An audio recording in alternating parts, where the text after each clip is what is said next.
Ngayon ay tatalakayin natin ang tungkol sa pag-alam sa mga ponema at mga morpema. Ang kabanatang ito ay tungkol sa kung paano dapat alamin ng mga guro ang mga tunog ng ponema at ang mga bahaging salita ng morpema ng wikang mahalaga.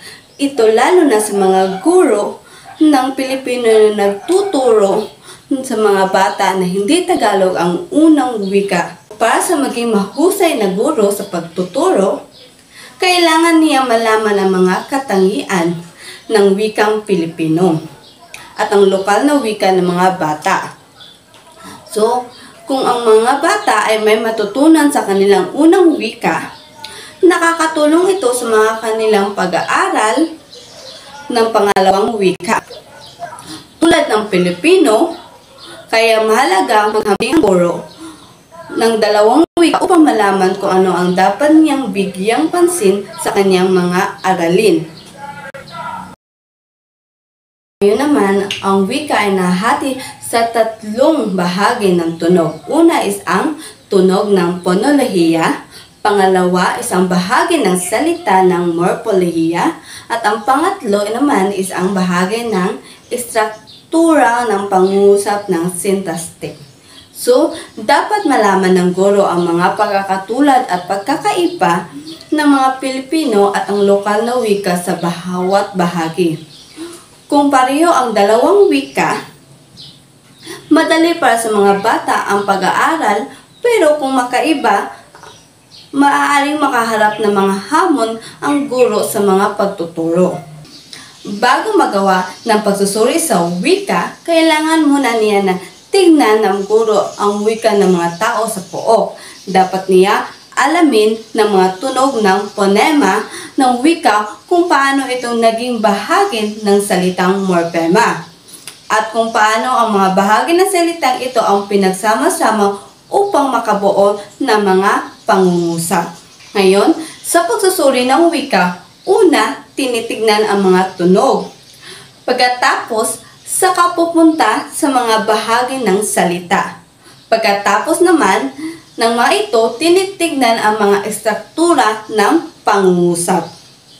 Ang unang hakbang ng guro ay mga makakuha ng impormasyon mula sa isang tao na marunong sa wikang sinusuri. Kung pareho sila marunong ng ibang wika tulad ng English, mas madali ang proseso. Pero, kung walang makakaintindihan sa ibang wika, pwede gumamit sa mga larawan o aktwal na bagay para makipag-usap. Mahalaga ring pakinggan ng mga guro ang bawat salitang sinasabi ng impormante upang maitala ito ng maayos. Mas madali magsimula sa mga simpleng salita kaysa sa mahabang pangungusap. Karaniwan ang mga tanong ay tungkol sa mga pangalan ng mga bagay sa paligid at kapag naging komportable na ang impormante, pwede na rin magtanong tungkol sa mga pandiwa at pang-uri. Ngayon, makakabuting ipagbigkas ng 3 beses sa impormante ang bawat salita para mas madaling maayos na maitala. Kung may magandang tape recorder, maaari ring i-record ang mga boses ng impormante para mas madali ang pagsusuri. Mahalaga ito dahil kung mali ang naitalang pagbigkas, mali rin ang magiging resulta ng pagsusuri. Habang binibigkas ang salita, dapat ding obserbahan ng pagsusuri ang mga bibig ng impormante upang malaman kung paano siya bumigkas. Kapag nagkaroon na ng tiwala sa isa't isa, makakabuti ring tignan ang loob ng bibig ng impormante para mas matiyak ang tamang pagbigkas ng tunog. Hindi kailangan ng isang beses lang magtanong ang pagsusuri. Minsan, mas mabuti kung gumagamit ng higit sa isang impormante, lalo na kung may mga bagay na hindi siya sigurado. Mahalagang tandaan na ang kaalaman ng nagsusuri sa kanyang sariling wika ay pwedeng makaapekto sa kanyang pagsusuri sa ibang wika. Narito ang mga karaniwang na pagkakamali ng magsusuri. Una is ang gumagamit na higit sa isang simbolo para sa isang tunog ponema ang nagiging sanhi ng kalituhan. Pangalawa is ang gumagamit ng isang simbolo para sa dalawang makaibang tunog na nagiging dahilan para isipin na pareho lamang sila. Pangatlo, hindi magbibigyan ng simbolo ang mga tunog na mahalaga lalo na kung wala itong sariling wika ng magsusuri. Ang bahagi ito ay naglalarawan kung paano maaaring gamitin ang isang simbolo upang kumakatawan sa dalawang magkasunod na tunog ng ponema o kabaliktaran nito. Halimbawa, ang tunog ng I sa wikang Kastila ay maaaring makita ng mga Pilipino bilang dalawang hiwalay na tunog ng T at S.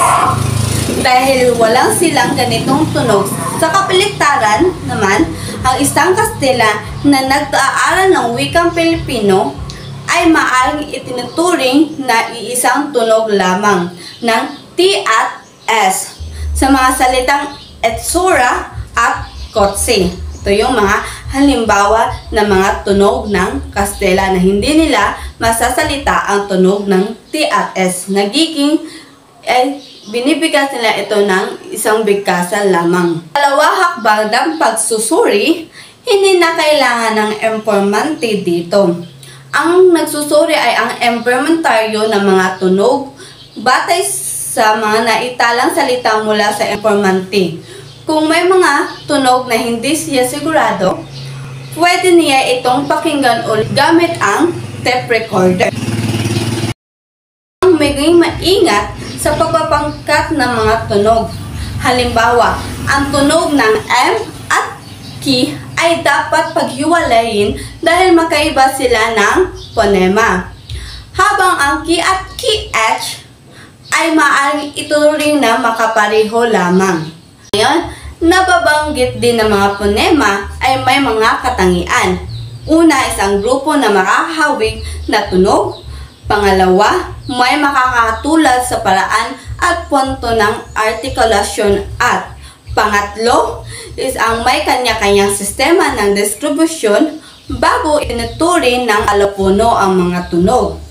Dapat isaalang-alang ang kanilang pagkakatulad at mga kanilang sistema ng distribusyon na maaaring mag-iba depende sa kanilang kapaligiran.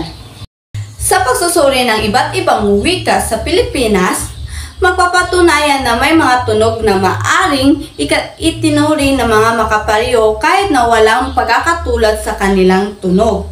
Halimbawa na nito ang mga tunog ng I, E, P, F, U, O, D, R, at L ay maaaring makaroon ng mga makakatulad sa mga wika tulad ng Kastila at English. Ngayon, ang ikatatlong hakbang sa pagsusuri ay ang pag-aaral ng distribusyon ng mga tunog na pinagsuspensahan dito. Ang pagsusuri ay dapat magawa ng hakbang o palagay tungkol sa kung paano nauugnay ang mga tunog na ito. Halimbawa, kung ang papatunayan na ang tunog ng P ay B ay magkaiba sa pareho ng sitwasyon. Maaaring ipinalagay na ang T at D ay magkaiba rin. Mahalagang tandaan na ang mga ponema ay may mga alupuno o mga anyo na nagbabago batay sa kanilang paligid. Ang mga nagbabago sa anyo ng ponema ay karaniwang dulot ng mga sumusunod. Una, ang mga tunog ng katabi ng ponema. Halimbawa dito, ang tunog ng T sa English ay may iba't ibang anyo tulad ng T at TH na depende sa katabing tunog. Pangalawa naman, ang mga katabing tunog sa unahan ng at hulihan kahit na hindi ito karaniwan. Pangatlo naman ay ang posisyon ng ponema sa isang bantik, salita o parirala. Ang pang-apat naman is ang kombinasyon ng mga nabanggit na dahilan. Ang pagbabago ng anyo ng isang ponema ay konektado sa asimilasyon at iba pang pagbabago ng morphoponemiko. Halimbawa rito, sa wikang Italyano, ang ponemang N ay may mga anyo ng N at N na tinatawag na NG. Ang anyo ng N ay makikita sa salitang biangko na nangangahulugang puti. Sa wikang Pilipino, ang anlaping pang ay nagiging tatlong anyo depende sa unang letra na nasalitang ugat ng inuumpisahan nito. Halimbawa, ang pangkasal ay nagiging para sa kasal. Pambura naman ay nagiging para sa burahin. At ang pantahanan naman ay nagiging para sa tahanan. Mahalaga na bigyang pansin ang mga pagbabago ng morphemiko kapag nagbibigay ng hakbang o palagay tungkol sa mga tunog na pinag-uusapan. Sa madaling salita, ang mga pagbabagong ito ay dapat isaalang-alang upang mas maayos na maunawaan ang ugnayan ng mga tunog ng wika. Mga katanungan, maraming salamat. Ako nga pala si Binibining Erica Rose Makiputing Gatdula, isang BS8 Filipino 2.